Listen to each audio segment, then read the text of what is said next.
welcome back to Just One Question. Gosh, this is a fall edition. I think this is almost officially the beginning of fall, so this is exciting. And also a little strange. Back in March, we never thought we'd be here this long. But as a sign of just how real this has become, I'm inviting back today one of my favorite people in the speaking biz, Andrea Driessen, and she is a 20-year Speaker Bureau veteran. So what she doesn't know about Speaker Bureaus ain't worth knowing. And we're going to get into meetings and in a second. But she's also Chief Boredom Buster. Thank God for that, because I've been bored in a few meetings, just saying. And she's an author of a great book on meetings, and she is a TEDx vet. And Google her talk so you can see it. It's called Eulogies for the Living. Welcome, Andrea. How are you doing? Give us the 20 seconds on that, and then we'll jump into the question. Oh, I'm, as I like to say, my health is good. These days that's not always a given. So in that respect, I'm good. Business is a little flat these days in meetings, as you might imagine, at least live meetings in person, not happening. But, just came off a vacation. So that was rare and wonderful.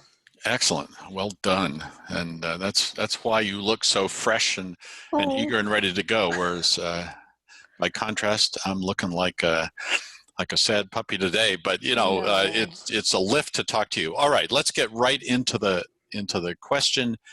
You and I, the last time we spoke on Just One Question, we talked about the future of meetings, and we agreed to come back and focus on something that has been developing in this time, which will not be all bad. We have to remember there's positive and interesting things, creative things going on, even during this pandemic. So the question to you is, the future of meetings is going to be some form of hybrid meeting. So some form of in-person. Of course, we're never going to let go of that. We will figure out a way how to do that again. But then we're going to retain something, presumably, of the virtual that we've spent so much time in and that we've gotten comfortable with in a way we never thought we would. So talk to me, Andrea, about the future of the hybrid meeting. What do you see as working in that? What do you see as not working in that? What do you see as coming out of that that's going to be good? Sure, yeah. And just for definition, a hybrid meeting is a combination of live, in-person, plus a virtual component, for those of you not quite familiar yet with that term. We're going to see a lot more of it. I think life as we know it will be hybrid for maybe forever. I looked at my crystal ball to get ready for today. I love it. It doubles as a fitball, but it's also a crystal ball. So we're looking into that to see what the future holds. I'm optimistic because I think hybrid is like have your cake and eat it too situation, where you get an opportunity to have a bigger audience, because there's no limit to geography as to who can join your meeting. So revenues can go up. That's a plus side. There's more capacity for tracking metrics. Those are important for growing a meeting and knowing what went well, what didn't engage as well.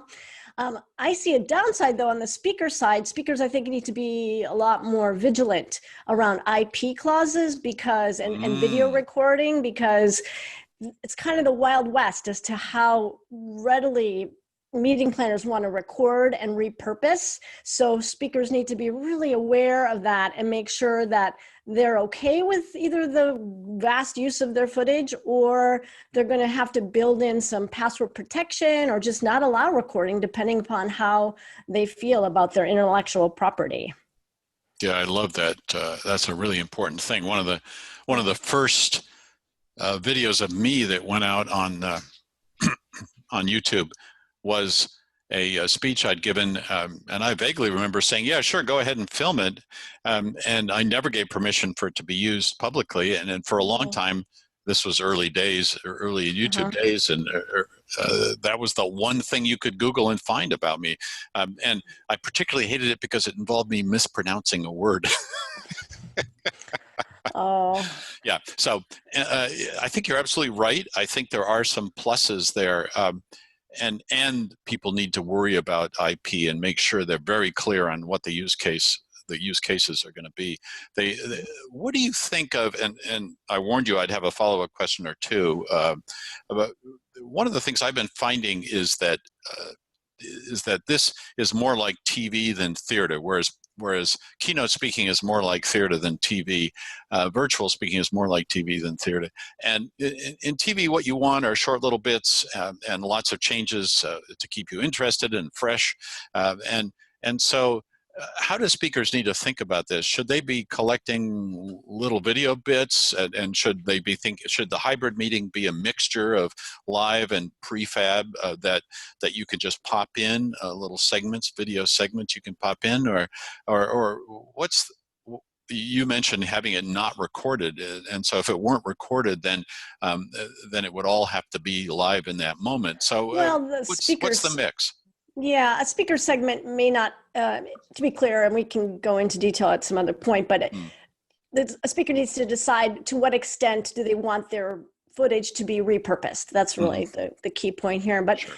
A key question I think folks can ask when we're looking at designing a hybrid meeting and even experiencing one, it's important that the formats be mixed up, that they change on a frequent basis so that you're not just doing all of one thing for a long time.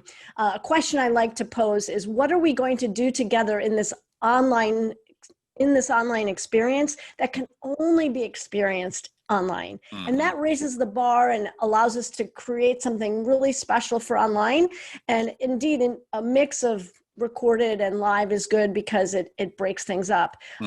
We had an opportunity as a nation to watch the conventions recently, the Democratic and Republican conventions, and that was a great case study in what works and what doesn't, and where do people engage and where do they not engage. So at the same time, I think the fundamentals of meeting design still apply. That is, have a compelling reason to meet, design to those reasons, and then give them an experience that leaves them wanting more. Wonderful. Yeah, I love that. So just one question. Imagine, I can't resist, imagine yourself in the future, a year from now, however long it is, and you are actually sitting at a happy day when you're actually sitting in a convention space with other people, and it's all safe and good. And the lights go down, and the first part of the meeting begins to happen. And you're excited about being back together with other humans again, of course. What parts of the rest of the day are you thinking would do even better in some virtual way, or what are the virtual opportunities in that when I'm there in the space that are just going to enhance the meeting rather than feel like, that's just a virtual meeting? I'm going to answer that with a broad brushstroke that I think people can use to take away. If we do something less well as event managers and as speakers, it's that we don't take big enough risks. And when in the hybrid or the face-to-face setting, or when we're together in whatever form, the more we can try new things and allow it to be a little rough around the edges, the more people are going to tune in, that they're going to pay attention, that they're going to engage. It's an opportunity in virtual because there's more leeway for folks to try new things, and there's more forgiveness from the audience to allow things to be a little less polished. So that way, the speakers in whatever format or whatever presentation is happening doesn't have to be perfect, and it can then be more authentic, and people want that. We're craving that sense of real in these times, and we always have as humans, but sometimes it gets lost when things are too polished. Yeah, brilliant answer. I really like that because, yes, absolutely. One of the things that's become clear during this pandemic is the need for deep, authentic, real connection as we've missed out on the face-to-face. And you're absolutely right. We will still want that when we get back together face-to-face. We will not want those meetings to be trivial. So, yeah. Andrea Driessen, everybody. I wish we could go on for another hour, but I did call this session the just one question, and I've already asked about 3. So thank you so much for your time and your insights. Thank you. Thank you, Nick. It's an honor to be on your show.